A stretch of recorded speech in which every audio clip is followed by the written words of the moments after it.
Hello, welcome back to chapter 6 of the Gita Decoded. We're looking at the Bhagavad Gita, specifically the yoga of meditation. Sister Denise has taken us through shlokas 1 to 9, and we are now on shloka number 10. Sister Denise, thank you so much for joining us today, and very warm welcome. Thank you. I noticed that there are a number of titles, qualities that depict being alone. The words that are used are self-reliance, self-dependence, and specifically in shloka 10, the word that is used is remaining in solitude. And not only that, but what to do when you're alone, not just being alone. The yogin should concentrate constantly on the self, capital S, remaining in solitude alone, with controlled mind and body, having no desires and destitute of possessions. How do you understand this? And Sister Denise, I'd like you to explain this shloka in light of a person who chooses to lead a, well, I hate to use the word normal life, but let me give you a practical example. This person has a family, and he goes to work every day, comes back, has to fulfill his responsibilities at work and his family and his friends, and has hobbies on the side. So how does he integrate this practice into that? This is the normal circumstances for most of us. And even if you have somebody who is in an ashram, you know, there's still a dimension of normal life that's still going on. So I think it's all to do with your inner space. Very much recommended, which we do in Brahma Kumaris, is to suggest to people include a good space in your place where you live for meditation. Some people, they keep a chair on their balcony of their flat. Some people, they have a space in their bedroom which they keep for meditation. The reason is that when you meditate regularly in a particular place, which is just you by yourself, that little area takes on the atmosphere and vibration of meditation, which is going to help you when you come there again for further meditation. So this on the external level. And you'll see also in this chapter of the Gita, there's a whole thing about how you set up your meditation space. And people really like it when they have a very specific meditation place. It can be quite elaborate, but doesn't have to be. You know, it can be just you go for a walk regularly somewhere and you have a spot in the park or on the beach or wherever you go for your walk that you regularly sit for your meditation. Solitude is not just only you're physically by yourself, but solitude, we use the word in Hindi ekant, and ekant has a lot of meaning. Ekant also means that you have understood the full meaning of the one. And so your solitude, why are you in solitude, is because when you're by yourself, you're with God very easily. You don't have to be with God, but to be by yourself is a precursor to being with God, because when you're by yourself, you can move yourself away from the world of people, the world of things, the world of matter, and go for the world of the spirit. So there's that aspect. And in solitude, you start thinking about things that you don't think about when you're engaged with people and duties and whatnot. So I think the important thing here is to have many dimensions and layers to your life. So time out for yourself actually brings you into balance. You know, if you're a yogi, somebody who's into spirituality, you're generating a lot of energy, and so when you're with people you tend to share that energy, and then you also need your solitary time for you to replenish that. So there's a flow going on. So, Sister Denise, the focus in the shloka is not just solitude, but how one focuses on God. This involves a level of internal and external discipline, and the discipline of being a yogi or yogin, as described in this chapter, is taken up throughout chapter 6. What measure of external discipline is required, and what measure of internal discipline is required? There is something to be said for the external discipline. You know, if you keep your space uncluttered, it gives you space to think. You're not pulled by this and that things.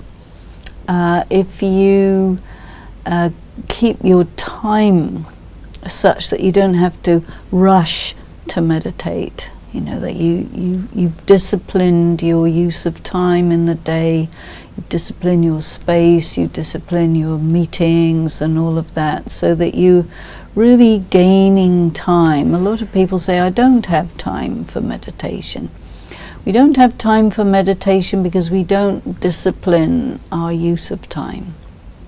So time to meditate has to be sort of extracted from the day, carved out, and this is something that you give value to. There is a very important relationship between the inner and the outer, and they reflect each other. So a person who gives good time to the inner and has the inner in a very organized way, their outer will reflect that too. Sister Denise, I would like to now take you to verse 14, which reads, with quieted mind banishing fear, established in the brahmacharan vow of celibacy, controlling the mind with thoughts fixed on me, he should sit concentrated, devoted to me. Now the word that leaps out of the page and grabs one's attention is the C word. There have been people who have practiced this throughout time, not just in Hinduism, but in other religions as well. How does one link a brahmacharan vow of celibacy to the rest of the practices enunciated in not just this chapter, but throughout the Bhagavad Gita? Where does it fit into the picture? And my second question, riding on that, is in order to be spiritual and to fulfill what is expected of you within the Bhagavad Gita, do you have to be celibate? Can you not lead a family life? I think it's very interesting that here it's very specifically stated that if you want to be really successful in your meditation, you will decide for yourself that you will renounce your sexuality, because it's connected with the whole question of passion. And passion is the fire which leaps all over the place, and the meditator is like a flame which is not moving. So very powerful image, and very rare to be able to achieve that, obviously, isn't it? Sure. Because the average flame does this. Yes. Yeah. And as soon as you get into passion, then you have a conflagration, you know. So what we see here is that if a person really wants to take their spiritual practice to the highest level, celibacy comes into it. And you will see in different religions, the monks and nuns, the sannyasis, you know, people who really want their spiritual practice to be the central part of their lives, they will decide to practice celibacy. Then you have to deal with all of that energy, physically, emotionally, psychologically, and every which way, because in a way it's part of solitude. When you're sexually active, you're with someone. And when you're married, you're with someone, you have your children, you're engaged in the whole family. But there's a lot of people who maybe, you know, start their families, get their children grown up and so on, and then they may decide at a later time to be celibate. There are a few people who are inspired to remain celibate and they remain virgins for their whole life. And so you just have to really kind of understand yourself and see what kind of person you are. And if you think that from a young age you want to do this, then okay, that's very good. Or you may start like this and then move into family and then return to celibacy. There's that format as well. I mean, you do however seems to be the right thing. And celibacy has to be a choice, almost like a vocation. Celibacy isn't just abstinence or renunciation of the pleasures of the flesh. Celibacy is a very, very refined type of state of being where, you know, you're really progressively moving yourself away from the body, and you're actually shifting your body, because the body can be refined even on the cellular level, you know, and when you're in a spiritual practice very intensively, it is going to shift you physically as well. In what way? You become highly sensitive, especially highly sensitive to vibration. Each person has their own vibration. So even if you touch another person, you'll get some sort of electric shock because your energy and their energy don't necessarily match, you know. So, and this is also connected with the idea of detachment. If you want to take it to that level, you want to really go into your solitude. But I don't think it's useful to just avoid everybody or try and avoid the natural realities of your physical body and your sexual urges and so on. You have to work with them, you have to work through them, you have to decide, what do you want? Okay, I want to now go to verses 16 and 17, where a balanced lifestyle is advocated. And the last line of verse 17 is a very attractive one.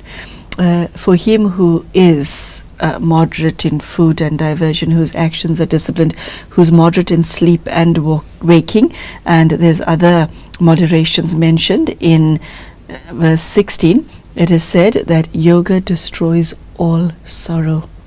Isn't that beautiful? Yeah, it's a wow. Okay, and I think this is the sweetness of the Bhagavad Gita. Every now and again you see one of these lines that think, I want this. Yet, if you look at the number of people who read the Bhagavad Gita, a large percentage of them have lives that have a lot of sorrow in it. And I'm not even mentioning the people who don't read the Bhagavad Gita. So I'd like you to discuss moderation with us and this line. It's connected with renunciation. You know, in Brahma Kumaris, the way we practice it is like this. There's a kind of a standard of lifestyle in terms of, you know, your room, your office, your kitchen, your classroom. It has to be comfortable, but not something you are going to just sink into and fall asleep in. But it doesn't have to be austere. Do you see what I mean? We're always taught everything should be middle. Don't have too much money, don't have too little. Don't have too many clothes, don't have insufficient. It's all about trying to get the right thing. Amongst all of us, we tend to go for that intuitively because it somehow is connected with the yoga. You have to understand what you need in order to accomplish your duties. I believe in having good tools. Scissors that don't cut is a waste of time. A computer that doesn't work is no good. Yes. A car that you have to keep fixing is no good. You don't have to go luxury, but you also don't have to give yourself trouble because your time is valuable. So the things around you need to be practical, efficient, so that you don't have to think about it. And so we lead what we call a life of simplicity, but not austerity. That's a very powerful distinction, because, Sister Denise, a lot of people reading these chapters think, I can't be attached to my family, I cannot be attached to things, I have to be celibate. Oh my goodness, this is deprivation, a life of deprivation. No, it's not. And also, I think we need to qualify the word attachment, because I think it can be misleading. You know, we tend to use the word attached to mean I like or I love. But actually, attached means I'm unable to survive without. So absolutely enmeshed and dependent. That is where it becomes a vice. Okay, enmeshed. That's I like that, because you know what image comes to mind as a fish caught up in a net and trying to wiggle its way out of it. And the more it wiggles, the more entrapped it becomes. That's right. Okay, and That's eventually right. it dies. Or if you put your fingers together, you don't know who's who, you see. So it's very important to differentiate I'm me and you're you, and we have a relationship which is not a dependent relationship, but a relationship that's constantly being renegotiated, that is harmonious, that works, you know, and as and when it stops working is renegotiated, but you never lose yourself. You know, in some people's thinking, you talk of your spouse as your other half, as if you're only half a person, and that the couple is one thing.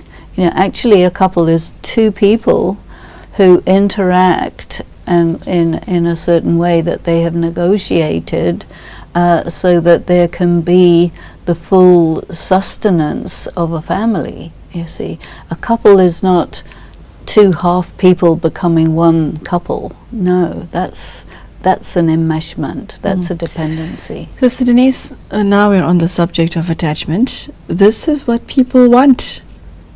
They want somebody that you can love completely, depend on completely, trust completely. Somebody, I once heard it said that love means that this person is home for me. Home. That involves a large degree of attachment, because if the person is not there, you feel lost. Well, you see, if you feel lost, if the person is not there, there's something wrong. Yeah, but I'm saying this is what people want.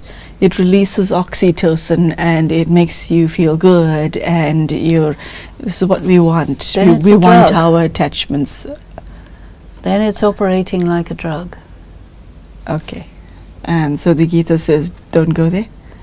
The Gita says who you are is complete within yourself, and your source should not be taken from people. You see, what happens very often is you say, I love this person. And you can see it especially in the Spanish language, yo te quiero, which means I want you. I am going to consume your energy and call that love. That's not love, that's predatory. There are lots of predators out there, Sister Denise, There are. with willing victims. So this is the problem, the victim-predator situation, rather than two people who come together, but they never lose their integrity, they never lose their individuality. A victim-predator, somebody's consuming and somebody's getting consumed, is going to build up a lot of resentment. That's not going to be a happy combination. It may be attractive for a few minutes. Oh, let me plunge myself into this fire and burn, but then you just end up as ashes. That's quite a descriptive state. Okay, Sister Denise, the 18th verse reads as follows: when he is absorbed in self alone with controlled mind, free from longing, from all desires, then he is said to be a saint. When I read this, it struck me that somebody who reads this thinks, okay, if you want to be a saint, this is what you do, but if you want to be an ordinary person like me, then I'm going to skip this chapter and move on to something that I like. Do you see what I mean? Okay, because the standards are incredibly high, but then you realize that only somebody who wants to be a sage or a saint aspires to this, and this is not for the ordinary person. So what would you say to this? Is there a saint in all of us? Again, I would go back to this question: what do you want? You know, if you want to be a saint, well, this is what you do. If you want to be an ordinary person and doing all the worldly things, but you find yourself reading the Gita,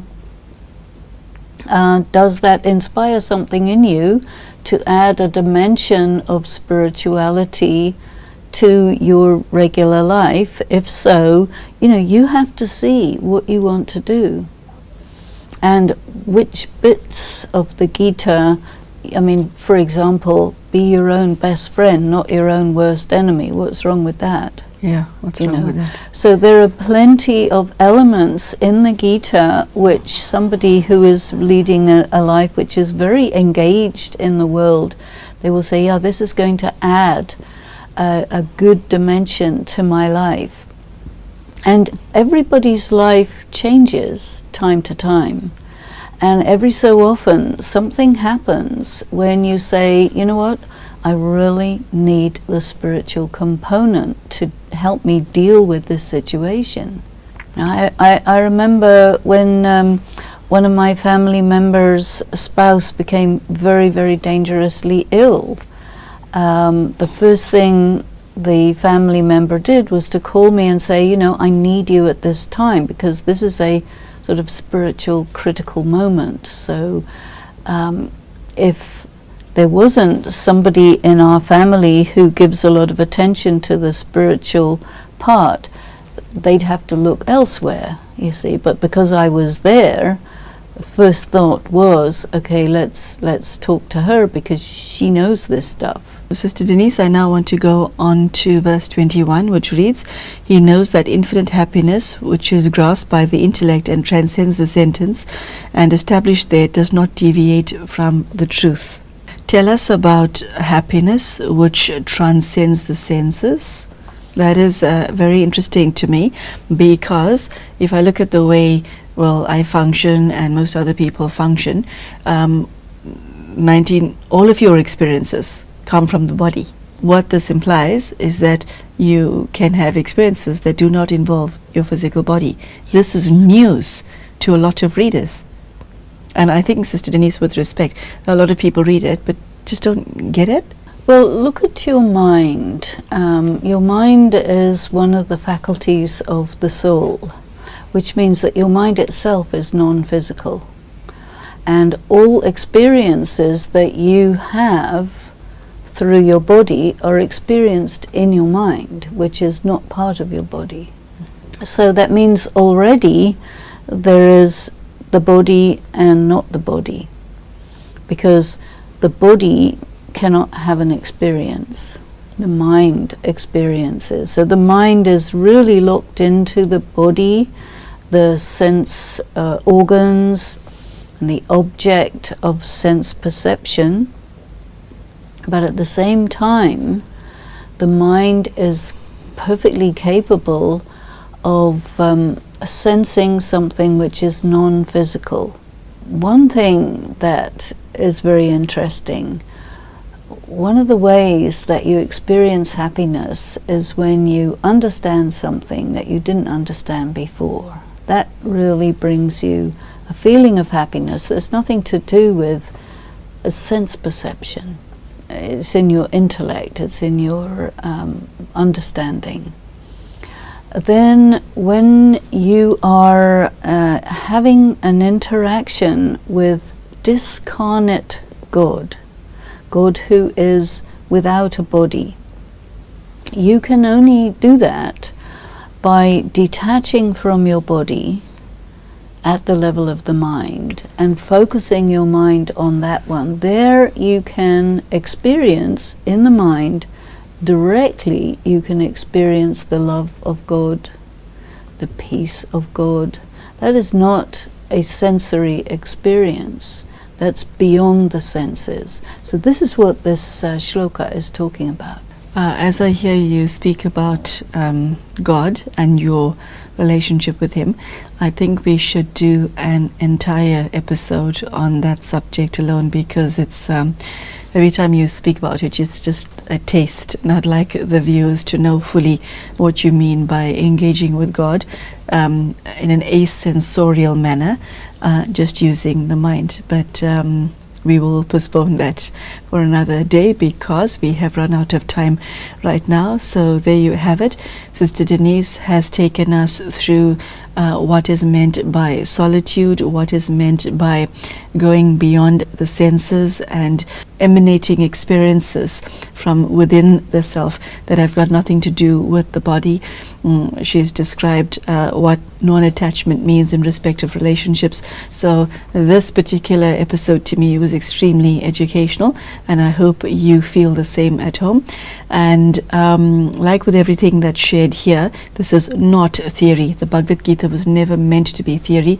How are you practicing this? This is the question. How are you using it to improve the quality of your life? So thank you, Sister Denise, for joining us, and thank you at home for joining us. And I hope that you took at least one aspect from today's episode that you could use in your life to make yourself a better person. Thank you so much for joining us, and we'll hope to see you soon for the continuation of the Yoga of Meditation of Chapter 6 of the Bhagavad Gita. Goodbye.